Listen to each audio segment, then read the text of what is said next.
It's been 14 hours. I just landed. I'm jet lagged.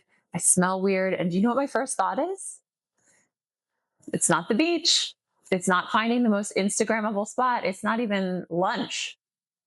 I want to find a gym. If you're new to the channel, welcome. My name is Christina. I was a full-time nomad for 7 years, traveling through the US, Southeast Asia, and Europe. And these are some of my stories. Let's talk.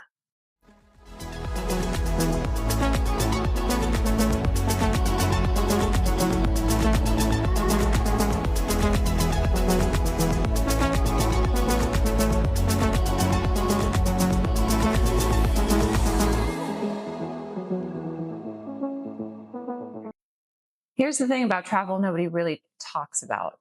It can be incredibly disorienting. I mean, the new sounds, the new smells, the new everything. And I've been to 19 countries at this point, and I realize I need an anchor, something to ground me. And I have two, just two, and they are incredibly random, but they are also so very much me. And they are a gym and a grocery store. Okay, I know what you're thinking, but follow me on this. I have learned that bodies move the same in any language. So it doesn't matter if you don't speak the local dialect. If you go to the gym, the weights might be different coming from an American standpoint. You know, the first time I went to the gym in Italy, they had kilograms instead of pounds or anything like that. And I was a little bit confused, but once I figured out the right weight for me, you lift the same. Your body lifts weight the same way, no matter where you are in the world. And some of the gyms that I have been to all across the globe are gorgeous. I mean, there was this open air gym in Thailand with no walls. It was just completely open. It was absolutely beautiful. They were blasting some of the best music. There's one gym that I always go back to in Bali. It's like an upstairs gym, and it just overlooks all of the trees. And there's no air conditioning, which I kind of love. You get really sweaty. And I continue to go back there every time I go to Bali.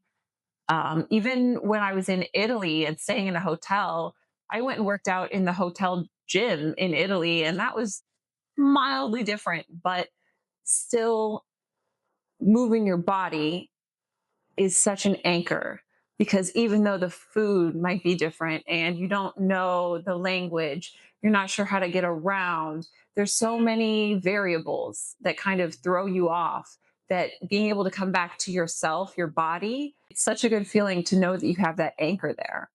And for me, it's not about the workout really. Okay, it's a little bit about the workout, but it's also about coming back to yourself instantly after you have thrown yourself across 4 time zones. The second thing that I absolutely have to do when I land in a new country is check out their grocery store. I mean, you go to any new place and maybe you're a tourist and you go to the museums, but that doesn't really teach you about the people and the culture. The thing that's going to teach you about the place that you're at is the grocery store. See what's on the shelves there. Look at the food. Look at the way it's organized. Look at the produce. I remember shopping in Colombia and being shocked and impressed that every single thing in their grocery store was labeled. Hey, this has excess sugar. This is high in sodium. This is high in fat. This is high calories. And coming from America, where all of that is swept under the rug and we're told certain things, it was really impressive to go to a grocery store. And I spend hours just walking up and down the aisles of each grocery store and seeing what they have, what's different, you know, the way it's organized and what people gravitate towards. I mean, I remember, oh gosh, I remember being in Bali for the first time or one of the first times, and I ran out of face wash and I had to go get face wash. And I'm so lucky that someone mentioned to me, watch what you buy, because out there being lighter, um, is valued.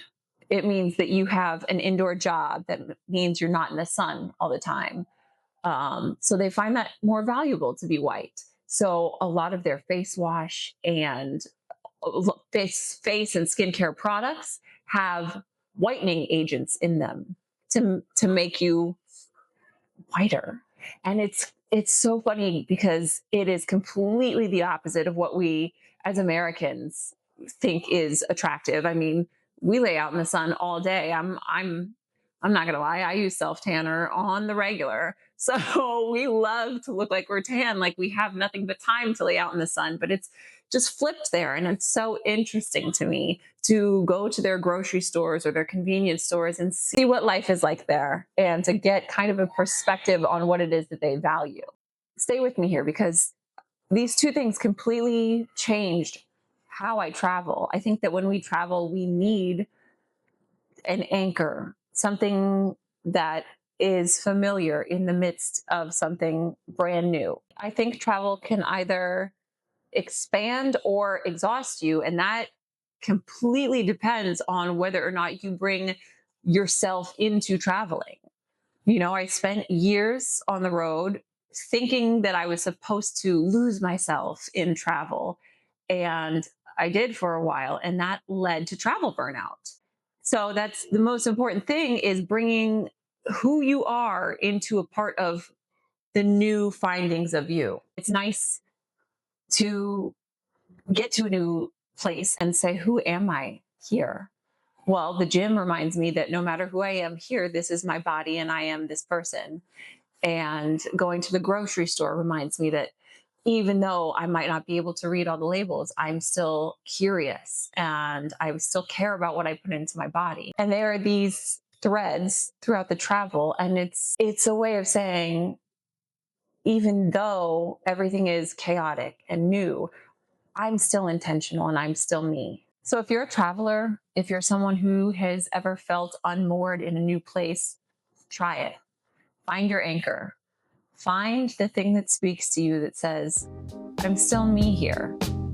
And it doesn't have to be the gym, and it doesn't have to be the grocery store. It just has to be important to you. And if this felt like your kind of content, subscribe. I'm Christina. I'll see you guys in the next video. Bye-bye.